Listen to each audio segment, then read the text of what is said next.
Ito na pala ngayon ang kalagayan nitong si Andrei Blatch, ang dating naturalized player ng Pilipinas. Pag-usapan nga natin ang naiambag nito para sa ating national team na Gilas Pilipinas. Pero bago natin umpisahan, ay suportahan mo naman ang aking channel.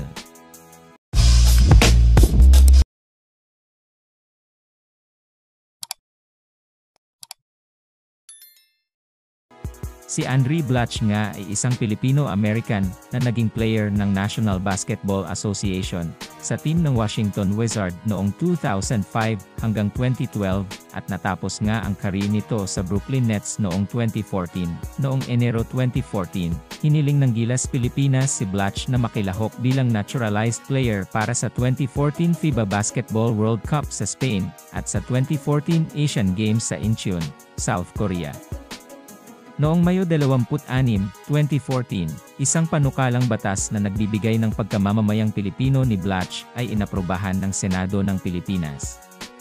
Noong Hunyo 11, 2014, opisyal na naging mamamayang Pilipino si Blatch sa paglagda ng pagiging naturalized player. Noong Agosto 2014, pinangalanan si Blatch sa 2014 Philippine FIBA Basketball World Cup at Asian Games squad. Kalaunan ay nadiskwalipika siya dahil kulang siya sa kinakailangang 3 taong paninirahan sa Pilipinas. Sa 5 laro sa World Cup, nag-average siya ng 21 puntos, 13 rebounds, at 1 steals bawat laro. Sa pamamagitan ng 18 puntos, 14 na rebound na pagganap, tinulungan ni Blatch ang Pilipinas sa kanilang unang panalo sa World Cup sa loob ng 40 taon. Tinalo ang Senegal 81-79 sa overtime. Noong 2015, naglaro si Blatch para sa Pilipinas sa 2015 FIBA Asia Championship sa ilalim ng bagong head coach na si Tab Baldwin. Sa 9 na laro, nag-average siya ng 17.8 puntos, 10.2 rebound, at 1.2 assist bawat laro. Nang sumunod na taon, nakipagkumpetensya ang koponan sa FIBA Olympic Qualifying Tournament, kung saan sa 2 laro, nakakuha siya ng kabuuang 51 puntos.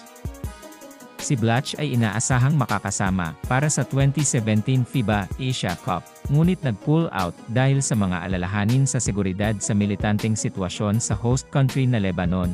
Siya ay pinalitan ni Christian Stan Hardinger bilang naturalisadong mamamayan ng Philippine team.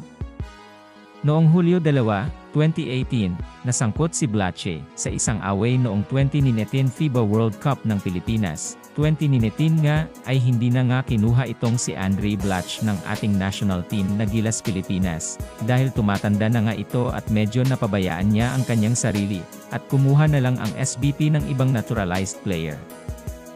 Sa tingin niyo mga kaibigan, dapat tama ba ang desisyon ng Samahang Basketball ng Pilipinas na hindi na ulit kinuha itong si Andrei Blatch bilang naturalized player ng ating bansa?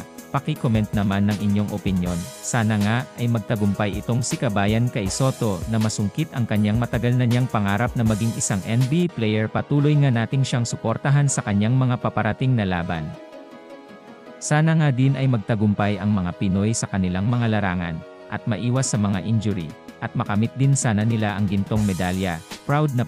Maraming salamat sa panonood ng aking video. Kung nagustuhan mo ang aking video, ay huwag kakalimutang like and subscribe. At huwag mo na din kakalimutang pindutin ang notification button upang updated ka sa aking mga video.